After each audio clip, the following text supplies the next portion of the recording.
começar aqui. Deixa eu ver se eu consigo. Ah, deu, foi. Deu? Ah, então beleza. Isso aí.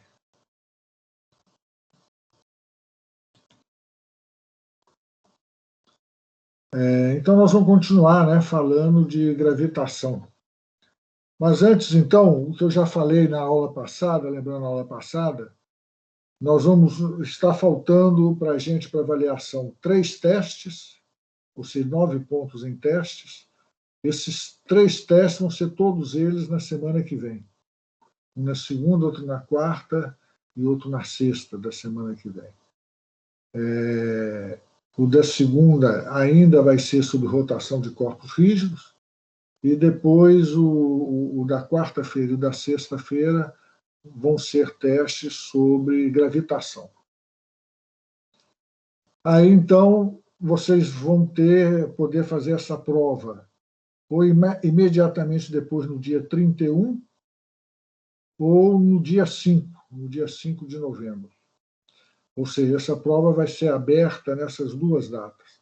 Vai ser uma prova única para todo mundo que está fazendo fundamentos de mecânica. Então, vai ser uma prova aberta nessas 2 datas. Nas 2 datas, elas vão das 6 horas da manhã até às 23h59 do outro dia. Isso tanto no dia 31 como no dia 5. Então é isso, estamos chegando aí na reta final, né, do nosso curso. Vocês têm alguma pergunta, gente?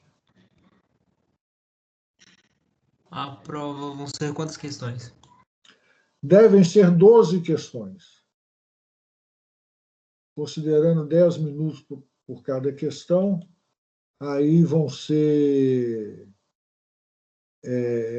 2 horas de prova.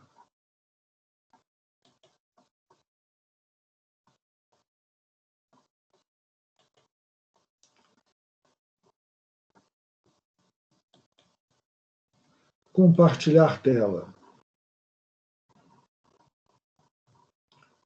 Estão vendo uma fotografia de um céu bonito toda a vida? Estão vendo, gente? Então sim. Essa aí é a fotografia de hoje do APOD. APOD, eu falei para vocês na aula passada, é um site.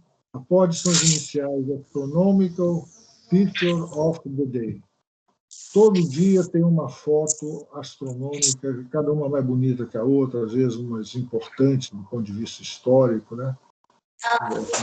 História. Agora vou tirar. Oi? Alguém falou alguma coisa aí? Bebe água não, Laura. Parece alguém que está com o microfone aberto, não é conosco a conversa, não. Parece. Aqui, mas, nesse site da POD, vocês podem, inclusive, fazer como eu tenho aqui. No meu computador, a tela de fundo sempre é uma tela do APOD. Mas vamos lá. Vamos continuar falando da gravitação.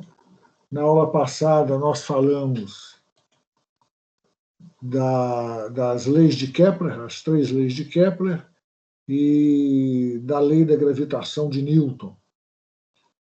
E vimos as equivalências, então, ou seja, como que hoje, atualmente, né, as leis de Kepler foram obtidas empiricamente antes do Newton, por volta aí de um século, mais ou menos, antes do Newton.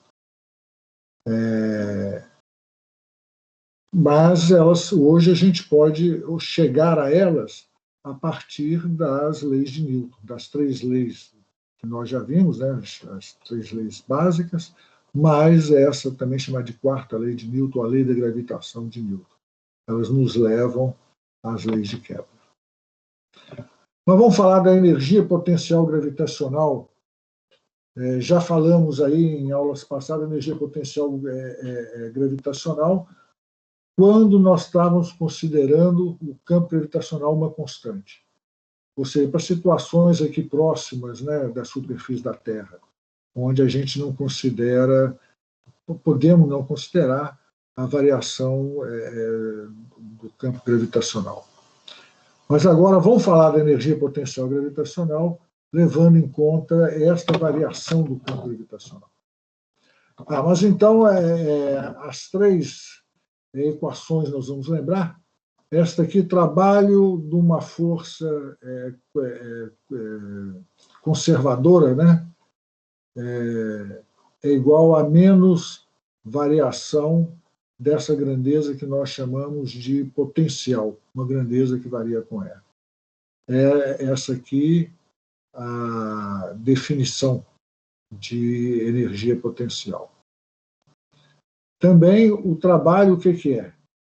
É a integral da força no espaço, é a integral de F escalar dr, qualquer que seja essa força. Seja uma força conservativa, né, como é a força gravitacional, ou mesmo não conservativa. Trabalho a integral de F escalar dr. E pelo que nós vimos na segunda-feira, a força gravitacional vai ser dada por uma constante G, constante de gravitação universal, que multiplica, falando aqui, né, a partir daqui da Terra, que multiplica a massa da Terra, que multiplica a massa de um corpo qualquer, dividido por R2. R é a distância entre os dois corpos, a distância entre os centros de massa dos dois corpos. Então, isso aqui seria a força gravitacional entre a Terra e um corpo qualquer, entre eu, você, né, uma caneta, um corpo qualquer. A força da gravidade entre a Terra e este corpo. Mas então vejam vocês, se formos julgar aqui na integral F escalar dr, no caso o F gravitacional escalar dr, vai nos dar um menos, daqui a pouco comentamos o menos, G, né, massa da Terra vezes a massa do corpo que estamos considerando, dividido por R2, a distância entre os dois centros de massa ao quadrado. Isso aí, dr. Olha, aqui nesse produto vetorial, vejam vocês o seguinte, a força e o deslocamento vão ter sentidos contrários. Daí, então, eu estar colocando esse sinal menos aqui. Ou seja, o produto vai ser o quê? O produto vai ser força, né? A massa de um corpo vezes a massa do outro sobre R2, multiplicado por uma constante. Isso aí é o módulo, né, do vetor força, que, vejam vocês, o módulo do vetor força, a força é sempre atrativa. Nós aqui estamos indo do corpo 1 para o corpo 2. O dr vai do corpo 1 para o corpo 2. Vai de R1 para R2. Essa força sobre este corpo vai ser uma força no sentido contrário do deslocamento dr. Daí eu colocar esse sinal menos aqui na frente. Então o trabalho vai ser o quê? Integral de R1 até R2 de menos G, massa da Terra, massa do corpo, dividido por R2, que multiplica dr. Fazendo essa integral aqui, e bem, vejam vocês, isso tudo aqui é uma constante, né? Pode cair para fora do sinal de integração. Nós vamos ter uma constante que multiplica a integral de 1 sobre R2 dr. Vai dar o menos 1 sobre R. Aqui, então, esse menos já cortou com o menos que tinha aqui, sumiu o sinal menos. Ou seja, esse trabalho vai ser dado por G, massa da Terra, massa do corpo, dividido por R, de R1 até R2. Ou seja, vai ser dado por, podemos colocar em evidência, né? G, massa da Terra, massa do corpo, que multiplica 1 sobre R2 menos 1 sobre R1. E isso é justamente o quê? Trabalho é igual variação da energia potencial. Ora, como nós falamos, né? Já falamos aí em aulas passadas, na aula passada eu voltei a falar, falei rapidamente também sobre isso, Nós ganhamos para situações como essa, em que a força ou o campo de força varia com 1 sobre a distância ao quadrado, é inversamente proporcional, né, ao quadrado da distância, nós normalmente facilitamos muito as coisas para nós quando nós fazemos a seguinte convenção. Nós colocar esse R2 lá no infinito, e lá no infinito nós definimos o nosso nível de energia igual a 0. Lembrando, né, sempre que a gente fala de energia potencial, nós temos que definir o nível de energia potencial 0 qualquer. Lembrando, né, a energia potencial por si só, ela não tem sentido físico. O que tem sentido físico é a variação da energia potencial, que o sentido físico é dado, inclusive, por essa expressão, né, que nós estamos usando. Aí, então, para isso, quando nós trabalhamos com energia potencial, nós sempre precisamos definir onde que está o zero, onde está o nível 0 de energia, onde está a energia 0. Então, aqui nós estamos fazendo o seguinte, nós estamos fazendo a energia 0 no infinito, ou seja, U de infinito é igual a 0. Com isso, o U nós vamos poder escrever como uma função de R, como menos G, massa da Terra, massa do corpo, dividido por R. Ou seja, olhando essa igualdade aqui, essa igualdade aqui, esse termo aqui, então, é igual a 0, porque R2 é infinito, esse termo aqui é igual a 0. Então, nós vamos ter este termo aqui, né, vai ser igual a menos ΔU, ou seja, U final menos U inicial. Então, U final é igual a 0, né, o R2 é infinito, U infinito é igual a 0. Então vai ser, tem um menos aqui fora, tem um menos aqui dentro, vai dar mais o U de R, um R qualquer. Ou seja, U é igual a menos G, M da Terra, M do corpo, sobre R. Aí vejam vocês que interessante. Por exemplo, a energia potencial gravitacional de um astronauta, ou de uma astronauta, por exemplo. Olha aqui o gráfico da energia potencial, U está na vertical, e o R, a distância ao centro da Terra, está na horizontal. O centro de massa, né, da Terra está na horizontal. Vejam vocês, ela vai assumir um valor de módulo maior justamente no menor R, que vai ser justamente igual ao raio da Terra. Depois, a partir daí, ela vai decrescendo em módulo, mas sempre negativo, tendendo para 0 no infinito. Então, é esse o comportamento da energia potencial gravitacional quando nós fazemos essa escolha de colocarmos o nosso nível de energia potencial igual a 0 no infinito. Semestre que vem, se não me engano, vocês já vão fazer eletromagnetismo. Eletromagnetismo, vocês vão ter uma situação semelhante a essa. Ou seja, essa escolha de fazer o nível de energia potencial igual a 0 no infinito, ela é usada não só para força gravitacional, mas também para força elétrica, por exemplo. Ou seja, são forças que variam com 1 sobre R2. Mas aqui, apenas lembrando, acredito, não sei se vocês se lembram, uma questão que nós discutimos não tem muito tempo. Ou seja, um sistema de duas partículas, nessa questão falava, né? Geralmente fazemos energia potencial tender a 0 quando a distância entre as partículas tende ao infinito. Ao se fazer essa escolha, explique por que, quando a distância entre as partículas é finita, a energia potencial é positiva para partículas que se repelem e negativa para partículas que se atraem. Então, não tem muito tempo, nós mostramos isso, né? Caso, por exemplo, de força elétrica, 2 elétrons, por exemplo, nós vamos ter um U de x a separação entre eles, positivo.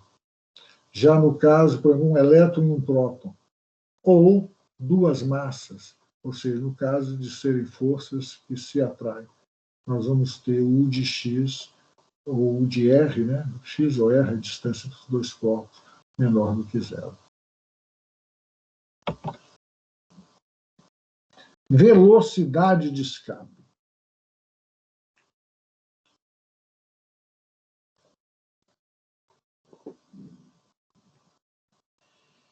A pergunta é esta: é possível atirar um objeto para o espaço e ele escapar do campo gravitacional do nosso planeta?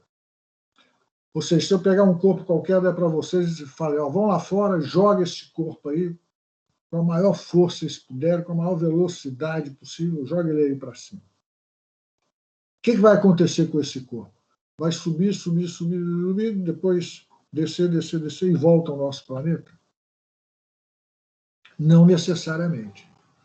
Se vocês não têm força para isso, né? Claro, mas se vocês tivessem músculo suficiente, a partir de uma certa velocidade que vocês jogassem esse corpo, ele não mais voltaria para o nosso planeta. Ora, mas aí vejam vocês o seguinte, a força gravitacional da Terra, por exemplo, ela vai até o infinito. Ela só vai zerar lá no infinito. Então vejam vocês, para este corpo se ver livre da atração gravitacional do nosso planeta, esse corpo teria que chegar no infinito. Ele teria que estar num ponto do espaço onde não tem mais a força gravitacional para puxar ele de volta. Ora, nós podemos pensar no seguinte: qual que vai ser a energia que eu vou jogar este corpo para o espaço, né? Qual a energia que esse corpo vai ter que ter para ele poder chegar lá no infinito? Aí, então, eu vou começar trabalhando com o seguinte: ver que eu tenho uma situação de conservação de energia. Conservação de energia é energia cinética. Inicialmente, o corpo vai ter energia cinética, né? Muita energia cinética. E energia potencial gravitacional, que vão aí uma se transformando em outra, né? A cinética transformando em energia potencial gravitacional, uma se transformando em outra. Mas há essa conservação de energia. Força gravitacional é uma força conservativa. Então, o que é que nós temos? Entre dois instantes quaisquer, a energia se conserva. A energia mecânica em I é igual à energia mecânica em F. Ora, mas a energia mecânica em I eu estou chamando, então, um instante que esse corpo está sendo lançado para o espaço, está saindo daqui da superfície da Terra. Ele vai ter, qual vai ser a energia mecânica dele? Ele vai ter energia cinética, meio de mv2, e vai ter também uma energia potencial gravitacional, que vai ser negativa, né? Porque já falamos, nós estamos definindo o nível zero lá no infinito. Uma energia potencial gravitacional que vai ser dada por menos G, massa da Terra, massa do corpo, sobre o raio da Terra. Ele está sendo lançado a partir, né, de uma distância ao centro da Terra igual ao raio da Terra. Está sendo lançado aqui da superfície da Terra. Então, a distância ao centro de massa, T da massa da Terra, é justamente o raio da Terra. Então, essa aí é a energia inicial. Meio energia cinética, né? Meio de mv2, mais energia potencial gravitacional. E a energia final? Ora, a energia final, quando ele chegou lá nos finalmente, a velocidade dele é zero. Então, não tem energia cinética. E lá nos finalmente, né, lá no infinito, é justamente onde nós definimos o nível de energia potencial gravitacional como sendo igual a zero. Então, a energia final é igual a zero. Ou seja, podemos escrever que meio de mv2 é igual a G, massa da Terra, vezes m sobre RT. Está aqui, ó, meio de mv2 é igual a G, constante G, massa da Terra, massa do corpo, nós estamos dizendo espaço, sobre RT. Aqui vocês veem, de cara, vocês veem que massa do corpo vai se anular, né? Vai se anular. Ou seja, independe, essa velocidade com que vocês vão ter que tirar o corpo, independe de qual seja a massa do corpo. Seja um corpo pequenininho, né? um grãozinho de feijão, ou seja, um foguete e tal, essa velocidade independe da massa do corpo. Bem, mas daí nós podemos tirar que V2 é igual a 2Gzão massa da Terra dividido pelo raio da Terra. Ou seja, esse V é justamente a velocidade de escape. A velocidade de escape aqui na superfície da Terra vai ser dado pela raiz quadrada de 2Gzão massa da Terra, isso aí dividido pelo raio da Terra. Velocidade de escape a partir daqui da superfície da Terra. Aí, chamando a atenção para vocês, uma coisa que eu já falei, né? Não depende da massa do objeto. E outra coisa, não depende do ângulo em que é atirado. Se nós desconsideramos efeitos da atmosfera, aí certamente não depende mesmo do ângulo em que é atirado.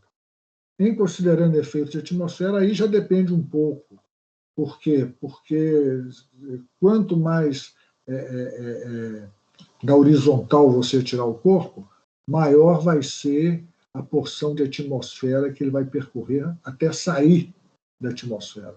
Consequentemente, maior vai ser a dispersão de energia. Então, vamos esquecer que tem atmosfera, tá? A velocidade de escape independe da massa do corpo e independe da direção em que você atira este corpo. Aí, apenas para efeito de curiosidade, né? Os planetas, né, do sistema solar, planetas, e aí tem também o ex-planeta Plutão. A velocidade de escape na superfície deles. Velocidade alta, hein? Velocidade está dada aqui em quilômetros, não é por hora, não, quilômetros por segundo. Quilômetros por segundo. Aqui na Terra, 11,23 quilômetros por segundo. Velocidade bem alta, né? Se quiser saber quanto que é quilômetros por hora, vocês têm que multiplicar 11,23 por 60 e depois novamente por 60. Velocidade bem alta. Apenas chamando a atenção, Júpiter, né? Júpiter é um colosso em todos os sentidos. Velocidade de escape na superfície de Júpiter é quase 6 vezes maior do que aqui na superfície da Terra. Quase 6 vezes maior. Em Marte, aproximadamente metade, né? Pouco menos da metade. Em Vênus, mais ou menos igual. Mercúrio, apenas 4,2, apenas entre aspas, né? 4,20 quilômetros por segundo. No Sol, é bem mais. Veja aqui, no Sol, 618 quilômetros por segundo. Ou seja, uma velocidade altíssima, né? Um corpo qualquer para escapar da atração gravitacional do Sol, estando este corpo ali na superfície do Sol, na chamada que nós chamamos fotosfera, ele precisaria ter essa velocidade de 618 quilômetros por segundo. Ô, gente, eu acho que vocês todos ouviram falar num buraco negro, né? O que é um buraco negro? Um buraco negro é uma região do espaço em que o campo gravitacional é tão forte que nada escapa dessa região, nem a luz. Aí nós vemos aquela região negra, aí o nome é buraco negro. Muitas vezes as pessoas não entendem o que é buraco negro, porque o nome buraco nos leva ao entendimento errado da coisa. Quando a gente pensa um buraco é onde falta alguma coisa, você tira alguma coisa, né? Um buraco no chão, você tira a terra para fazer o buraco. Mas um buraco negro, muito pelo contrário, não é a falta de alguma coisa. O buraco negro é devido a muita massa ou massa altamente concentrada. Muita massa ou massa altamente concentrada para que, ali nas proximidades dela, o campo gravitacional seja tão forte que um corpo, para escapar dali, precisaria ter velocidade igual à velocidade da luz ou maior. E como nós sabemos, Einstein nos mostrou, a teoria da relatividade nos mostrou, que nada pode ter velocidade maior do que a velocidade da luz, nada pode chegar à velocidade da luz, nenhum corpo que tenha massa pode chegar à velocidade da luz, a velocidade da luz é uma velocidade limite que nós podemos atingir, então nada sai daquela região do espaço. Ou seja, em princípio, a velocidade de escape num buraco negro seria de 300 mil quilômetros por segundo. 300 mil quilômetros por segundo é a velocidade da luz. Aí vocês estão vendo uma imagem, a única imagem até hoje, que nós podemos dizer, uma imagem real de um buraco negro. Muitas dessa imagem foi obtida no ano passado. Muita gente falou, é uma fotografia de um buraco negro. Não, não é uma fotografia de um buraco negro. Uma imagem real de um buraco negro. É diferente de dizer que uma fotografia. Ou seja, essa imagem foi construída a partir de um número imenso de dados em várias faixas do espectro, inclusive no visível, mas não principalmente no visível. Aí, então, foi possível construir essa imagem. Aí vocês devem estar pensando, mas nada escapa de um buraco negro? Nada escapa de um buraco negro. O buraco negro estaria aqui assim, ó, aqui. Você não vê o buraco negro. Isso que você está vendo é luz emitida por partículas que estão caindo na direção desse buraco negro, estão sendo atraídas por esse buraco negro, estão caindo ali na região desse buraco negro. Isso aí, juntamente com movimentos de espiral, movimentos rotatórios que elas adquirem, movimento de espiral até caírem nessa região que nós dizemos é o buraco negro. À medida que elas vão caindo, vejam vocês, elas vão se contraindo. Por ir se contraindo, esse material ir se contraindo, ele vai se aquecendo e aí emitindo radiação em várias faixas do espectro.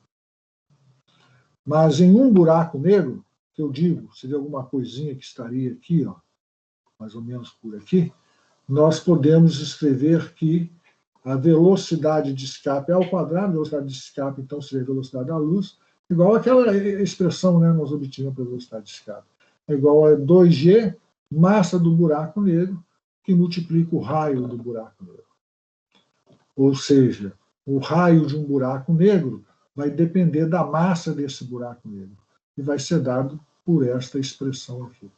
O raio do buraco negro vai ser, vejam vocês, diretamente proporcional à massa do buraco negro. Então, na natureza, existem vários tipos de buracos negros.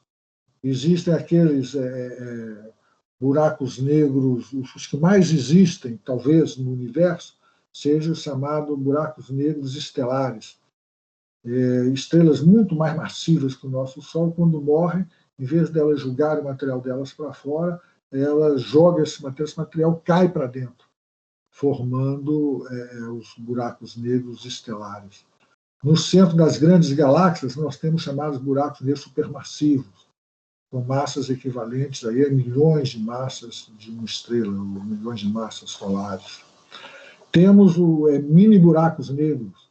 Nós vamos fazer um exercício aí, eu vou marcar para vocês, justamente sobre mini buracos negros, como nós acreditamos se formaram vários aí no início do universo, e como lá no LHC, não sei se vocês sabem, um grande acelerador de partículas que tem ali na fronteira da França com a Suíça, eles, em vários e vários experimentos deles, fazendo colisão a altíssimas velocidades de prótons, eles fabricam, entre aspas, mini buracos negros em cada uma dessas colisões. Tá? Mas, em todos eles, o raio do buraco negro, o tamanho, vamos dizer, do buraco negro, é diretamente proporcional à massa deste buraco negro. Professor, Oi. como que a luz ela pode ser puxada para um buraco negro? Eu não entendi isso. Luz tem massa. Luz tem massa. Ou tem alguma coisa que faz o papel da massa na inércia. E justamente por ela estar essa velocidade, né, que eu chamo de velocidade da luz, que é essa velocidade limite, nós não podemos parar a luz. A luz só existe nesta velocidade. Mas a luz tem massa. É uma história já antiga aí na física, né? A luz é um corpúsculo ou não? Newton, por exemplo, acreditava que a luz era um corpúsculo. Hoje, coexistem duas teorias, tanto que a luz é um corpúsculo, ou seja, são os chamados fótons, né? Como que a luz é uma onda, a onda eletromagnética.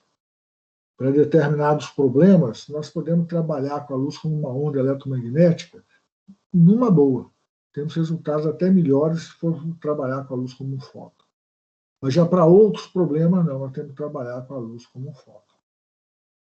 Mas, por exemplo, segundo o Newton, um feixe de luz, ao passar próximo de uma grande massa, ao passar próximo do Sol, ele deveria se desviar um tanto pelo efeito gravitacional.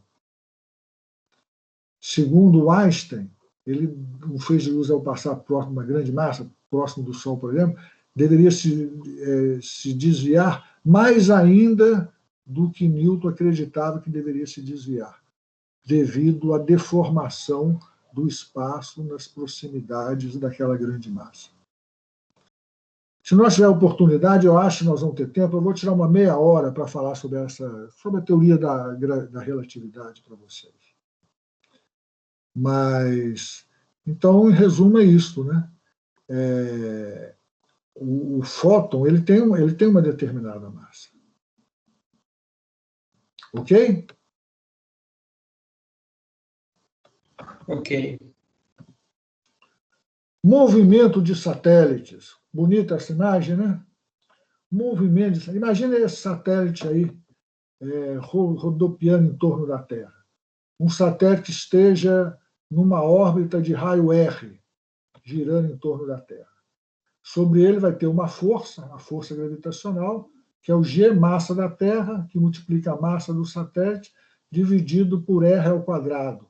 R é a distância do satélite até o centro de massa da Terra, podemos ir até o centro da Terra. E esse satélite vai estar, então, com uma determinada velocidade v. Se ele não tiver com essa velocidade v, o que vai acontecer? Esta força aí vai puxar o satélite para baixo, ele vai cair. Perfeito? Se ele tiver com uma velocidade v pequenininha, ele vai ter um movimento, tipo um movimento de projétil, né? Vai cair também. Para ele estar em equilíbrio, esta velocidade v tem que ser tal que a força gravitacional entre o satélite e a Terra faça o papel da força centrípeta. Ou seja, essa força gravitacional, que é o G, massa da Terra, massa do satélite dividido por R2, ela tem que estar fazendo o papel da força centrípeta, que é o mv2 sobre R. Ou seja, o equilíbrio do universo, podemos dizer, está entre a massa sempre atrair massa e o movimento dos corpos. Tira esse movimento dos corpos, deixa os corpos parados uns em relação aos outros. Devido a essa força, massa atrai massa, esses corpos todos cairiam, né, uns na direção dos outros. O equilíbrio do universo está entre o movimento dos corpos e a atração gravitacional. Mais precisamente, a força gravitacional fazendo o papel da força centrípeta sobre aquele objeto, seja um satélite em órbita da Terra, seja a Lua em órbita da Terra, seja a Terra em torno do Sol, e por aí vai.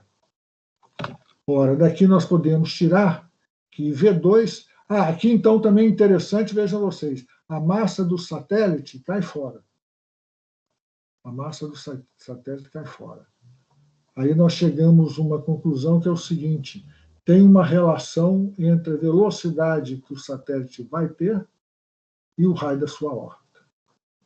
Ou, em outras palavras, todos os satélites com o mesmo raio de órbita, todos eles têm que ter uma mesma velocidade v em módulo, né? Uma mesma velocidade v.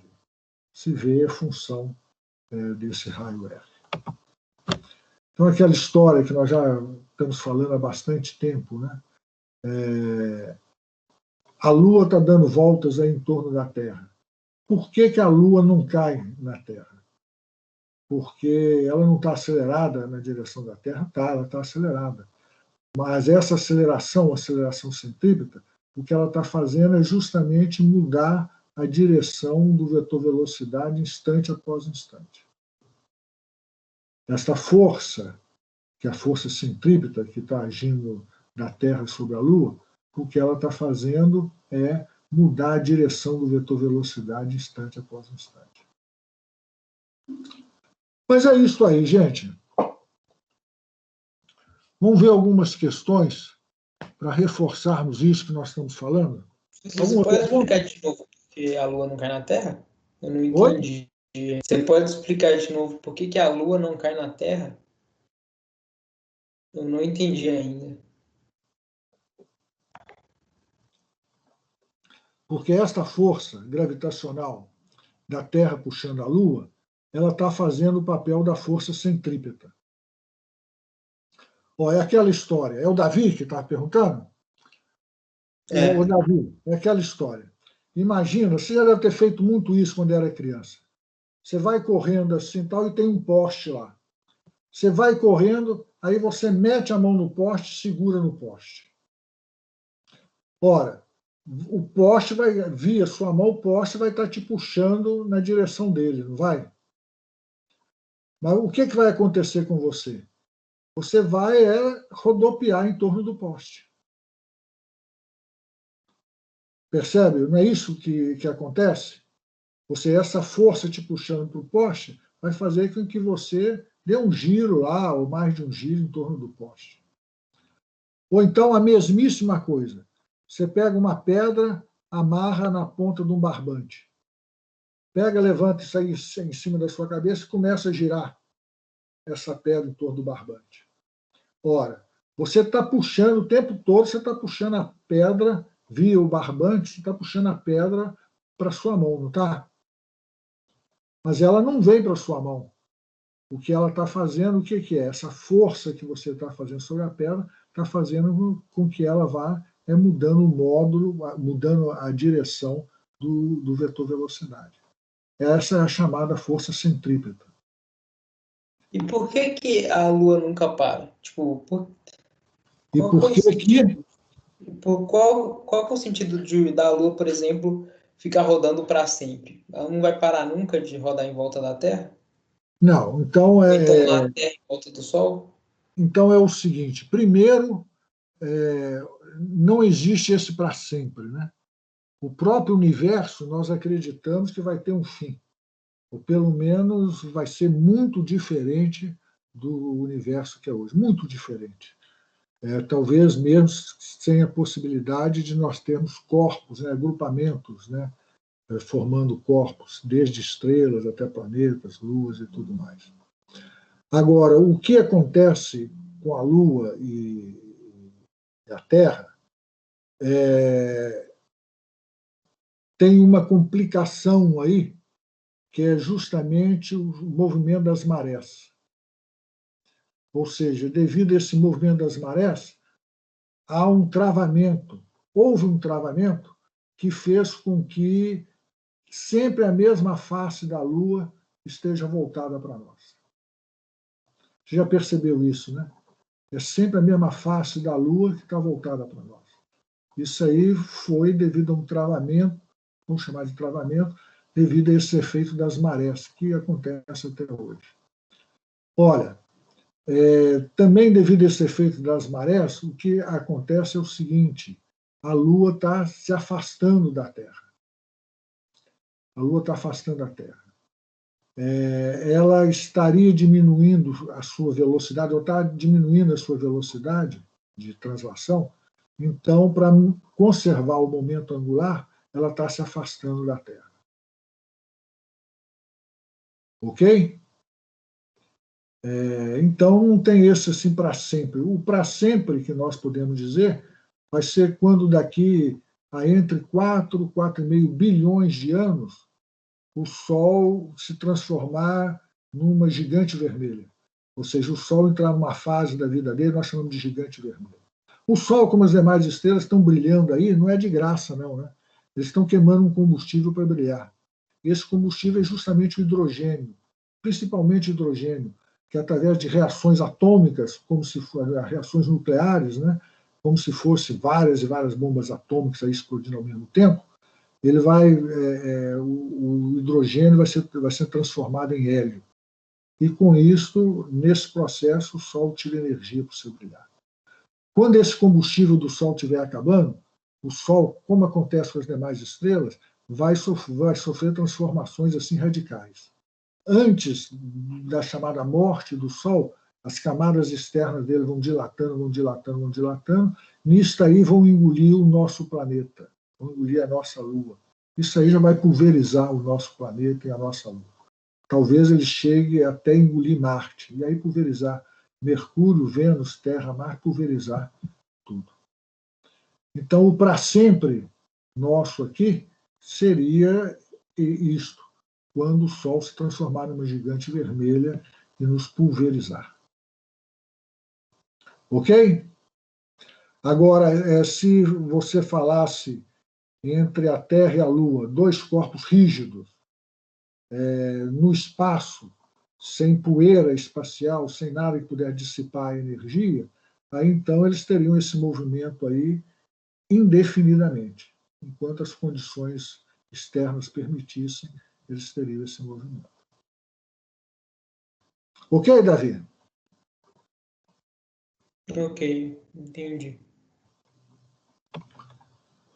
Gente, questões. Primeiro, se todos os planetas tivessem a mesma densidade média, como a aceleração da gravidade na superfície de um planeta dependeria do seu raio, dependeria do raio desse planeta? Se todos os planetas tivessem a mesma densidade média, e não tem, né? Variam muito, principalmente os chamados planetas terrestres, Mercúrio, Vênus, Terra e Marte, com os chamados gigantes gasosos, Júpiter, Saturno, Urano e Netuno. A densidade desses planetas varia muito, né, de um para outro. Mas vejam vocês, a aceleração da gravidade G, ela então pode ser escrita como Gzão, a massa do planeta dividido pelo raio do planeta ao quadrado. Concordam com isso? Isso aqui, o raio do planeta, seria a distância ao centro, né, ao centro de massa dessa massa MP. A força, na realidade, teria o Mzinho, né, de algum corpo que estivesse na superfície desse planeta. Mas esse Mzinho apareceria desse lado aqui também, né? Mzinho G, né, que é a força, né? Então eu já tirei esse Mzinho. Então a gravidade no planeta vai ser dada por essa expressão. Mas vejam vocês, a massa do planeta vai ser dada pela densidade ρ, eu estou chamando de densidade volumétrica, né? Tantos ρs de massa por unidade de volume, que multiplica o volume do planeta, 4/3 de π R3. 4/3 de π raio do planeta ao cubo. Ou seja, a gravidade G na superfície do planeta vai ser dada por essa expressão aqui, né? Eu simplesmente coloquei o valor de MP nessa expressão aqui em cima. Então vejam vocês, nós temos no numerador raio do planeta ao cubo, no denominador raio do planeta ao quadrado. Ou seja, a gravidade na superfície do planeta vai ser dada simplesmente por 4/3 de G ρ π raio do planeta. Ou seja, a gravidade na superfície de um planeta, se todos os planetas tivessem a mesma densidade ρ, dependeria apenas do raio do planeta. Seria diretamente proporcional ao raio do planeta. Ok? O Sol puxa a Lua com uma força 2 vezes maior do que a força de atração entre a Terra e a Lua. Então, por que o Sol não afasta a Lua da Terra? Ô, Davi, essa questão está também ligada àquela dúvida que você estava tendo. Se você não entendeu a coisa bem, pode ser que você ainda tenha essa dúvida. Se você olhar, no nosso livro tem uma tabela lá no final dele, a força de atração entre o Sol e a Lua é maior, é praticamente o dobro da força de atração entre a Lua e a Terra. A Lua está bem mais perto da Terra do que do Sol, mas a massa do Sol é tão maior do que a massa da Terra que a força do Sol sobre a Lua é maior. Então a pergunta é, por que o Sol não afasta a Lua da Terra? Ô, gente, olha, vejam só como que é, mais ou menos, como seria o movimento do sistema Terra-Sol-Lua. é a Terra girando em torno do Sol e a Lua girando em torno da Terra, né? É isso que a gente normalmente fala, né? Mas vejam vocês, olha aí, estão deixando o rastro tanto da Terra como da Lua. A Terra, na realidade, nem daria para a gente ver aqui, mas a órbita dela não seria uma circunferência perfeita, não. Ela também teria um ligeiro balançar, aumentando e diminuindo ligeiramente o raio de giro. Aumentando e diminuindo ligeiramente o raio de giro, por quê? Porque o centro de massa do sistema Terra-Lua não fica exatamente no centro da Terra. Então, o que nós estamos vendo aí é o seguinte: o centro de massa do sistema Terra-Lua, podemos dizer que ele vai descrevendo uma órbita circular ou quase circular em torno do Sol. Agora, tanto a Terra como a Lua vão descrevendo um movimento oscilatório em torno deste movimento do centro de massa dos dois. Só que, repetindo, né, o centro de massa do sistema Terra-Lua está dentro da Terra, está ali pertinho do centro da Terra. Então, esse balançar da Terra é quase que imperceptível. Nesse desenho que está aí, a gente nem consegue ver esse balançar da Terra. Mas já o balançar da Lua, ou seja, o centro de massa do sistema Terra-Lua não está tão próximo assim da Lua, então faz-se notar esse balançar da Lua. Mas com isso tudo que eu quero falar é o seguinte: olha, tanto a Terra como a Lua, elas estão orbitando o Sol. Só que a Terra está orbitando o Sol, sofrendo uma perturbação da Lua. A Lua está orbitando o Sol, sofrendo uma perturbação da Terra. Ou seja, esta força do Sol sobre a Lua, 2 vezes maior do que a força da Terra sobre a Lua, faz o papel da força centrípeta da Lua em torno do Sol. Ok? Ok, Davi? Ok. Um planeta se move com velocidade constante em uma órbita circular em torno de uma estrela. Em uma órbita completa, o trabalho total realizado pela força gravitacional da estrela sobre o planeta é positivo, negativo ou nulo? Ora, ele já falou aí, né? Se move com velocidade constante. Então, se a velocidade constante, o que é que nós temos? Teorema trabalho-energia, né? A variação da energia cinética de um corpo vai ser igual ao trabalho de todas as forças sobre o corpo, o trabalho da força resultante sobre o corpo. Ora, se a velocidade não varia, não há variação da energia cinética do corpo. Isso quer dizer o quê? O trabalho total realizado pela força gravitacional da estrela sobre o planeta, ele é zero. Instante a instante, vejam vocês, a força vai estar sempre, supondo, estão falando aí da órbita circular. Instante a instante, a força gravitacional vai estar sempre perpendicular ao vetor velocidade. Então, instante a instante, nós temos um F escalar dr, ou seja, um trabalho, né, um dW, que é igual a zero. Trabalho total é igual a zero. Agora, qual seria a resposta a essa pergunta no caso de uma órbita elíptica, ao longo do qual a velocidade não é constante? Explique suas respostas. Então, na realidade, né, Kepler nos mostrou que o movimento dos planetas em torno das estrelas são elipses. Não com excentricidades não tão grandes como essa aqui. São elipses que, se você olha no olho assim, muito difícil você perceber que não é uma circunferência, mas são elipses. Gente, vejam vocês, enquanto o planeta está indo do afélio para o periélio, o trabalho da força gravitacional, enquanto o planeta está indo do afélio para o periélio, o trabalho da força gravitacional vai ser um trabalho positivo. Ou seja, o ângulo entre o vetor força e o vetor velocidade, ele é menor do que zero. Menor do que zero, ele é menor do que 90 graus. Ele começa a 90 graus no afélio, aí vejam vocês, ele vai diminuindo, depois vai aumentando, depois no periélio ele também passa por 90 graus. Agora, entre o afélio e o periélio, este ângulo sempre é menor do que 90 graus. E já quando o corpo está indo do periélio para o afélio, esse ângulo já vai ser sempre maior do que 90 graus. Consequentemente, o trabalho dessa força vai ser um trabalho negativo. Ou seja, aqui a componente da força no sentido do movimento, na direção do movimento, tem o mesmo sentido da velocidade. Aqui, a componente da força no sentido na direção do movimento tem um sentido contrário ao da velocidade. Ou seja, o corpo aqui está se deslocando para a esquerda e a força está contribuindo, né, com esse deslocamento do corpo. Trabalho positivo. Aqui já é o contrário. O corpo está se movendo para a direita e a força está se opondo a esse movimento do corpo. Trabalho negativo.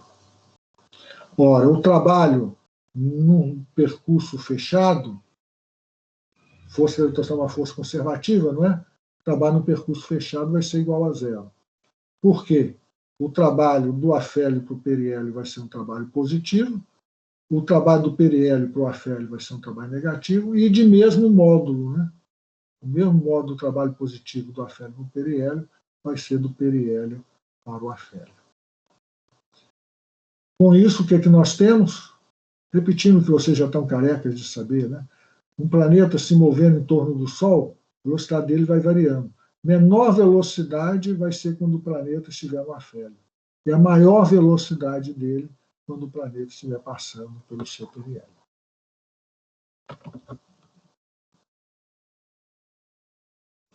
Então, isso é só para reforçar o que nós já falamos, só para reforçar. A velocidade de escape de um corpo depende da direção que ele é lançado da superfície terrestre? Não, não depende, né? Sua resposta depende do fato de incluir ou não o efeito da resistência do ar? Não, aí depende da resistência do ar, sim. Porque, como que eu já falei, se você joga na vertical, até ele sair da atmosfera, ele vai percorrer pouca atmosfera. Se você já joga quase na horizontal, até ele sair da atmosfera, ele vai ter que percorrer bem mais a atmosfera. Mas, esquecendo da atmosfera, nós vamos ter o quê?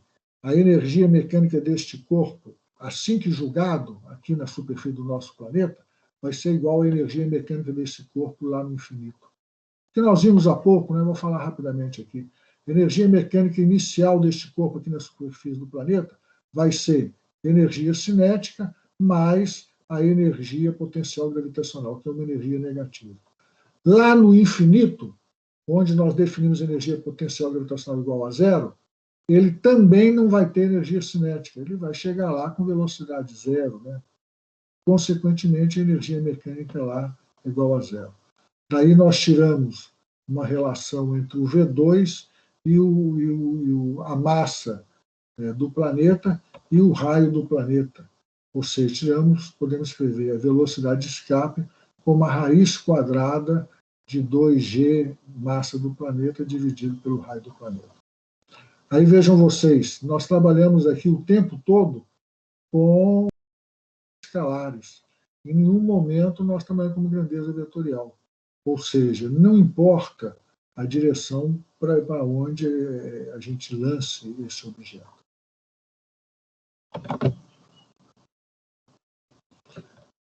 Uma empresa de comunicações deseja colocar um satélite em órbita de modo que ele sempre sobrevoe a Terra ao longo do paralelo 45, latitude norte de 45 graus.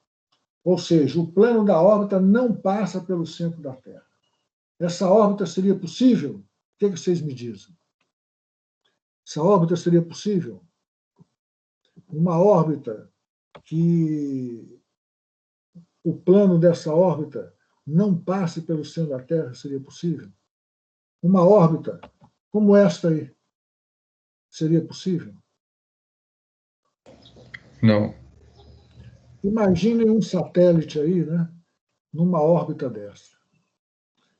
Ora, tem uma força gravitacional, né, entre o satélite e a Terra.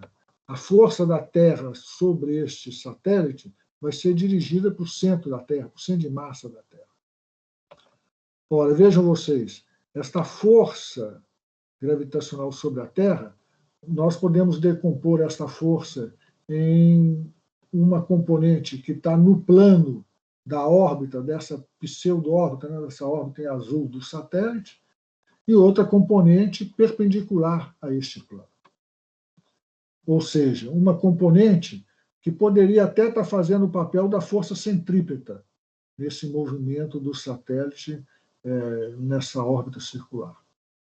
Mas já esta componente aqui, esse F perpendicular, essa componente perpendicular ao plano, o que ela estaria fazendo? Estaria tirando o satélite deste plano. Fica claro para vocês? Ou seja, todos os satélites, a órbita deles, obrigatoriamente o plano da órbita deles obrigatoriamente tem que passar pelo centro de massa do nosso planeta. Caso contrário, não seria um satélite. Uma nave poderia, por exemplo, estar dando em volta em torno do nosso planeta, segundo essa órbita azul. Poderia. Mas, para isso, ela teria que estar acionando seus motores, né? Queimando combustível para jogar um lastro no sentido contrário desta componente, desta força aqui, dessa força gravitacional. Ela teria que, de alguma forma, anular essa força gravitacional. Aí, pela conservação do momento, ela julgaria alguma coisa nesse mesmo sentido aqui, consequentemente, essa alguma coisa a empurraria no sentido contrário. Então, seria o caso de uma nave. Mas um satélite, não. Obrigatoriamente, as órbitas dos satélites, um satélite em órbita do planeta Terra, a órbita dele tem que estar num plano que contém o centro de massa da Terra. Não tem jeito de escapar disso.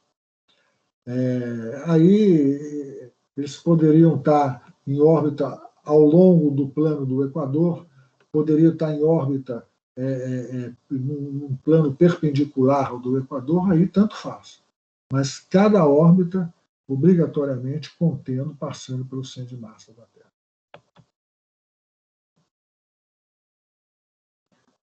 Uma questão aí para irmos rápido por ela, né? Em qual ponto de uma órbita elíptica a aceleração é máxima? Em qual ponto ela é mínima? Justifique suas respostas. Ora, gente, vamos passar por isso rápido, né? Qual ponto que a aceleração é máxima? No periélio. No periélio, por quê? Ora, no periélio, a distância do planeta ao Sol, ela é a menor distância. Consequentemente, menor distância, maior força. É uma forma de ver, né? Outra forma que podemos ver é o seguinte: a aceleração deste planeta vai ser em grande parte, e quando estiver passando pelo periélio e pelo afélio, vai ser unicamente, exclusivamente, a aceleração centrípeta. E essa aceleração centrípeta, ela depende da velocidade ao quadrado. Ou seja, quando a velocidade é máxima no periélio, a aceleração centrípeta também é máxima no periélio.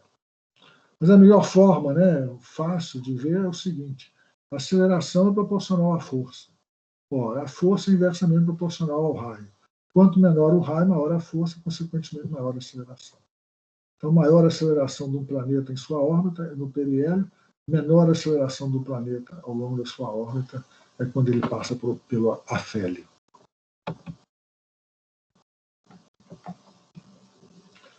Considera uma viagem da Terra até a Lua e a viagem de volta da Lua até a Terra.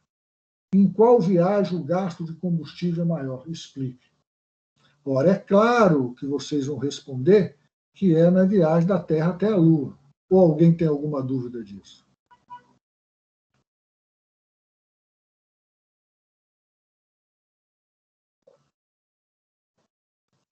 Parece óbvio, né? Mas não é não, gente. Não é mesmo. Imagine aí a Lua e a Terra. Vamos pegar uma reta que vai da Lua até a Terra. Vejam vocês, a aceleração da gravidade saindo da Terra até chegando lá perto da Lua, a aceleração da gravidade vai estar puxando o corpo na direção da Terra. Depois, já chegando perto da Lua, a aceleração da gravidade já vai estar puxando o corpo na direção da Lua. Ou seja, até um determinado ponto aqui, prevalece a força gravitacional da Terra sobre a nave. Depois, ora, a força da Lua sobre a nave já vai ser em modo maior do que a força da Terra sobre a nave. Aí prevalece a força da Lua sobre a Terra. Mas, independente onde a Lua esteja, ou a nave esteja, vamos supor, a nave está num ponto qualquer entre a Terra e esse ponto de G igual a zero. Aqui seria, né, o G da Lua e o G da Terra se anulariam. Ora, vejam vocês, a nave, estando neste ponto aqui, vai ter uma força sobre ela no sentido da Terra, uma força resultante, né, sobre ela, puxando essa nave para a Terra. Isso, gente, independentemente se a nave está indo para a Lua ou se a nave está indo para a Terra. Independente se a nave está indo para a Lua ou se ela já está voltando da Lua. Vai ter essa força puxando a nave para a Terra. Concordam? Ora, gente, ela vai gastar combustível da mesma forma para vencer esta força, da mesma forma, quando ela está indo para a Lua, para vencer esta força e ela poder continuar esse seu movimento na direção da Lua. Já quando ela está voltando para a Terra, ela também vai ter que queimar combustível para quê? Para vencer essa força e ela não chegar aqui na Terra com velocidade muito alta e se espatifar. Perceberam a coisa? Não é igual aqui na Terra, por exemplo, um carro para subir uma ladeira tem que queimar combustível. Para descer, ele pode desligar o motor e... Não é igual aqui. Porque aqui, ora, ele, para não chegar lá embaixo com velocidade muito alta, ele aperta o freio, né, e dissipa essa energia dele. Lá no espaço, só tem uma forma. Como que é? É você queimar combustível para julgar alguma coisa, julgar um lastro, no mesmo sentido da força que atua sobre você, então esse lastro te impulsionar no sentido contrário. Ou seja, o mesmo combustível que uma nave vai gastar para ir da Terra até a Lua, vai gastar para ir da Lua até a Terra.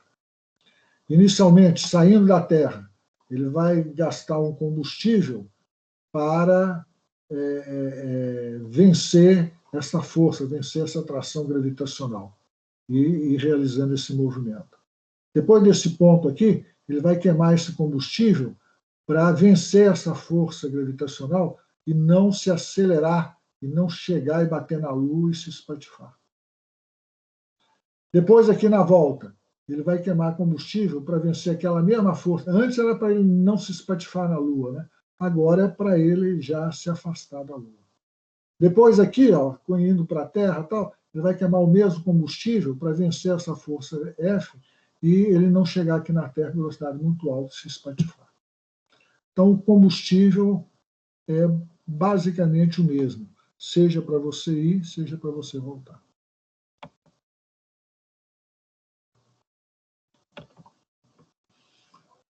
Muitas pessoas acreditam que astronautas sentem seu peso porque estão fora da atração terrestre. Qual deveria ser a distância entre uma espaçonave e a Terra para que ela realmente ficasse fora da influência do campo gravitacional da Terra? Caso a espaçonave ficasse realmente fora da atração terrestre, ela poderia permanecer em órbita? Explique.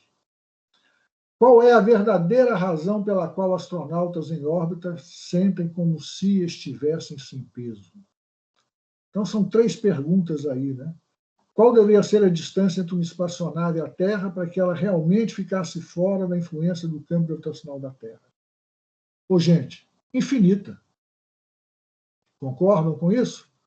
Ou seja, 2 partículas no universo, elas sempre se atraem, esta força de atração entre elas vai ser diretamente proporcional à massa de cada uma delas e inversamente proporcional à distância ao quadrado. Essa força só vai assumir o valor zero mesmo, quando essa distância for infinita.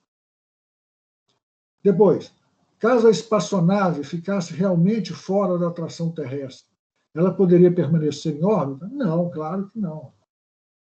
um corpo vai permanecer em órbita, um satélite vai permanecer em órbita, uma lua vai permanecer em órbita de um planeta, justamente por quê? Porque existe essa atração gravitacional, que, como nós já falamos, vai estar fazendo o papel da força centrípeta sobre aquele satélite. Então, se não tiver essa atração gravitacional, de onde viria essa força centrípeta? Não teria jeito do corpo estar em órbita daquele outro corpo.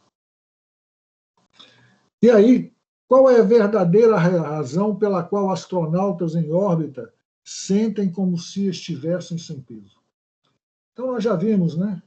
Um astronauta em órbita da Terra, o peso dele vai ser o quê? 20%, 10% menor do que o peso dele aqui na superfície da Terra. Um astronauta na Estação Espacial Internacional, um pouco além, o peso dele vai ser aí apenas uns 20% a menos, ou menos de 20% a menos do que o peso dele aqui na superfície da Terra. Mas o astronauta, ele não se sente assim. Esse cara, por exemplo, aí, ele está lá flutuando no espaço. Cadê o peso dele? Não existe. Por que existe o peso? Mas por que ele não sente o peso? Cadê o peso dele? Ô, gente, eu acho que nós já conversamos sobre isso. Vocês já pararam para pensar por que vocês sentem o peso de vocês? Agora, por exemplo, vocês todos estão numa cadeira, não estão? Por que vocês sabem que vocês pesam? Olha, vocês não estão sentindo o peso de vocês, não. Ou estão? O que vocês estão sentindo é a reação da cadeira sobre vocês. Ora, aqui vocês estão em equilíbrio. Essa reação da cadeira sobre vocês, essa normal da cadeira sobre vocês, está anulando a força-peso, fazendo com que vocês estejam em equilíbrio. Lá no espaço, esse astronauta aqui, ele não está em equilíbrio, não. Ele está acelerado. Ora, essa força-peso sobre ele está justamente fazendo o papel da força centrípeta sobre ele. Ele está acelerado. Lá, não tem uma reação a essa força-peso. Ele não está em equilíbrio, não tem uma reação a essa força-peso dele. Então, ele não sente essa reação. Perceberam? Nós, na realidade, nós não sentimos, nós falamos que nós temos um peso, nós não sentimos essa força-peso, não. O que nós sentimos é a reação a essa força-peso. Se estamos em pé, do chão sobre os nossos pés, por exemplo. Daí que nós falamos, nós temos um peso. Ok?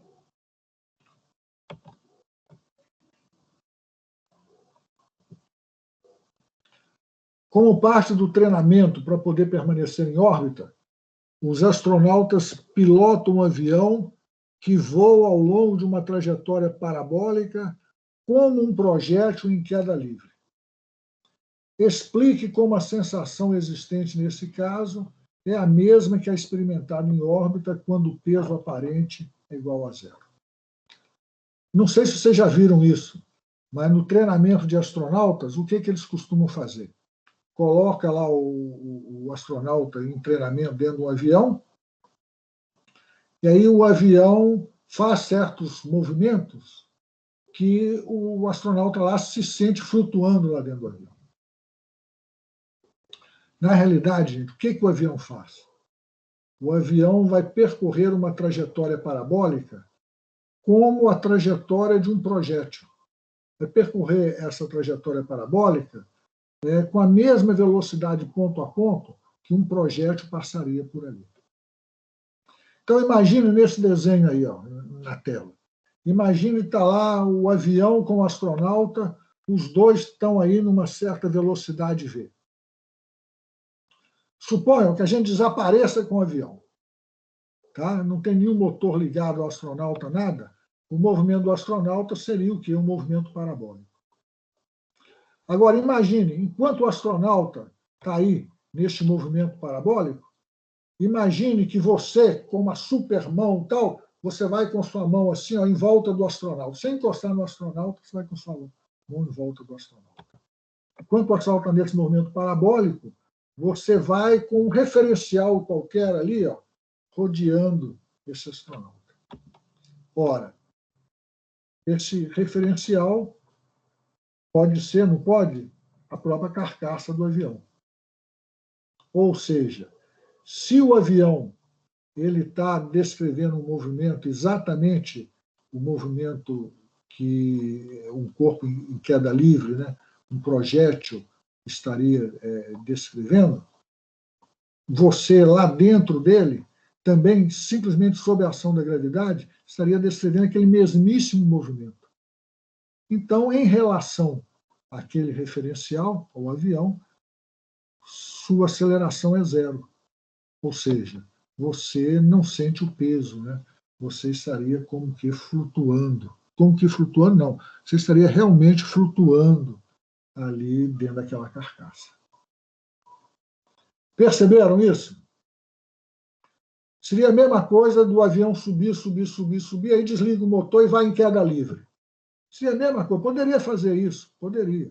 Agora, por que eles não fazem?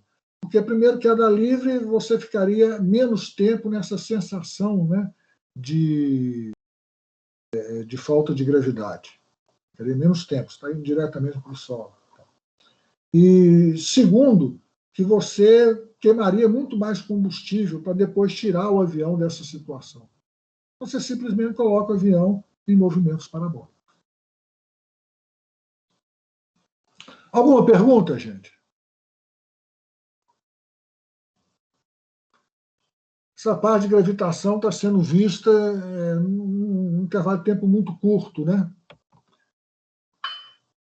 Mas é isso aí. Na próxima aula nós vamos continuar discorrendo, comentando alguns problemas.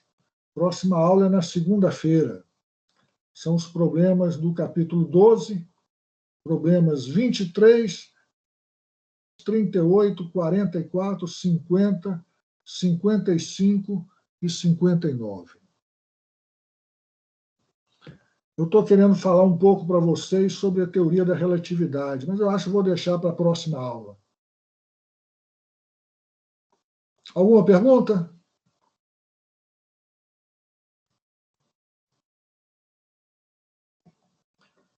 Podemos encerrar a aula por aqui?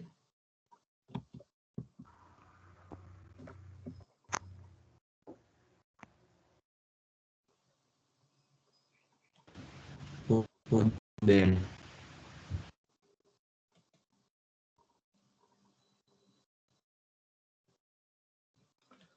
Mas então, repetindo o que eu já falei, né, no início da aula, essa semana nós não temos testes, semana que vem nós vamos ter 3 testes, na segunda, na quarta e na sexta. O primeiro teste ainda sobre rotação de corpos rígidos, já os outros 2 sobre essa matéria que nós estamos vendo, sobre gravitação.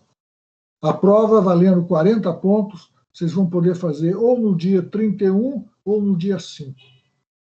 Vai estar aberta nesses 2 períodos, vocês vão ter 2 oportunidades para fazer a prova e vale a maior nota.